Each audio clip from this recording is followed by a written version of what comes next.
आफ्ताब आफ्ताब तुम से तुम्हारा आफ्ताब आफ्ताब कुछ बोलोगे आफ्ताब? श्रद्धा क्या झगड़ा हो तुम्हारा? श्रद्धा आफ्ताब प्रेमी कांड के मामले में अब तक की जो सबसे बड़ी अपडेट सामने आ रही है दोस्तों, आपको मैं वो बताने वाला हूं। आप सबों को मैंने पिछले वीडियो के जरिए बताया था किस तरह से आफ्ताब जो कि अपने ही प्रेमिका श्रद्धा का गला दबाकर उसका हत्या कर देता है और उसके बाद उसके बॉडी के 35 टुकड़े करके 18 दिनों तक फ्रिज में रखता है और एक एक करके सभी बॉडी के टुकड़ों को दिल्ली के मेहरौली क्षेत्र के अलग अलग भागों में जंगलों में जाकर फेंक आता है।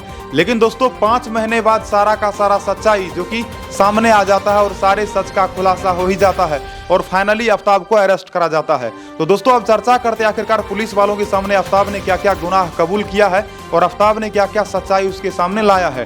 दोस्तों सबसे पहले आपको ये बता दें कि ये घटना 18 मई 2022 की है, जब आरोपी आफ्ताब अपने प्रेमिका श्रद्धा का गला दबाकर उसका हत्या कर देता है।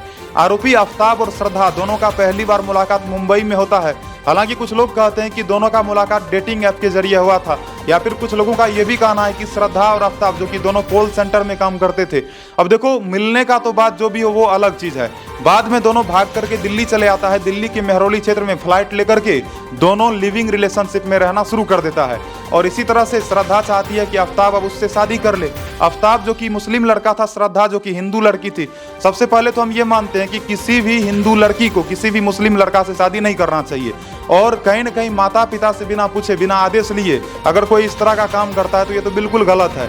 अब दोस्तों चर्चा करते आखिरकार आरोपी आफ्ताब को जब अरेस्ट करा गया है तो अरेस्ट करने के बाद आफ्ताब ने अपना क्या क्या कौन कौन सा गुनाह कबूल किया है।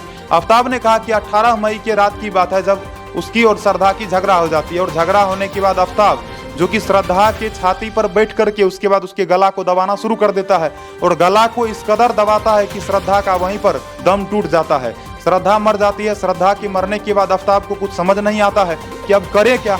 दोस्तों पुलिस वालों ने यह भी पूछा कि क्या ये जो तुमने मारा है तो क्या इससे पहले तुम प्लानिंग कर रहे थे कि तुम्हें श्रद्धा को मारना है?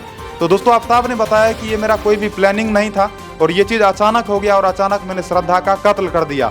दोस्तों आपको बता दें जब श्रद्धा के बारे में आफ्ताब ने एक बात कहा तो वो जानने के बाद पुलिस वालों का और भी ज्यादा होश उड़ गया। आफ्ताब ने कहा कि श्रद्धा को मारने के बाद मुझे जरा सा भी दुख नहीं है और श्रद्धा मर गई कुछ भी हुआ मेरे को कोई फर्क नहीं पड़ता। तो ये जो है ये आफ्ताब का बयान है।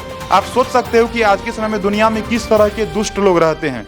तो कहीं ना कहीं इन सब घटनाओं के कारण लोगों का प्यार पर से भरोसा तो उठ ही जाता है और भरोसा उठे ना उठे ये अलग चीज है। सबसे बड़ी बात यह है कि जो आपको जन्म देते हैं और जन्म देने वाला का बात यदि आप नहीं मानते हो, जैसे कि यदि श्रद्धा अपने माता पिता के बात को मान ली होती, अगर वो अपने माता पिता के आदेश के बिना दिल्ली नहीं आई होती तो शायद आज श्रद्धा जिंदा होती। कहीं ना कहीं श्रद्धा का जिस तरह से कत्ल करा गया था तो आरोपी आफ्ताब को यह लग रहा था कि श्रद्धा जो कि अपने माता पिता से तो बिना पूछे यहाँ तक आई थी, तो यदि वो श्रद्धा का कत्ल कर भी देता है तो उसके घर वालों से उसका कोई संपर्क था नहीं, तो इसे लग रहा था कि हम इस कत्ल को पचा लेंगे। लेकिन दोस्तों कहा गया है ना कि कर्म कभी भी पीछा नहीं छोड़ता है, जैसा जो करता है उसको वैसा ही मिलता है। तो फाइनली श्रद्धा का कातिल आफ्ताब को अरेस्ट कर लिया जा चुका है और लोगों का तो यही मांग है कि आरोपी आफ्ताब को फांसी की सजा होनी चाहिए।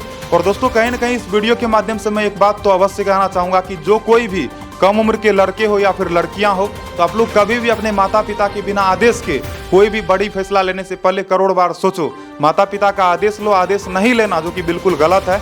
और आपको ये वीडियो कैसा लगा, हमारा प्रयास आपको कैसा लगा कमेंट सेक्शन में बताना। और दोस्तों वीडियो को लाइक करना, चैनल को सब्सक्राइब करना और अपने दोस्तों से भी इस वीडियो को शेयर करना। नमस्कार।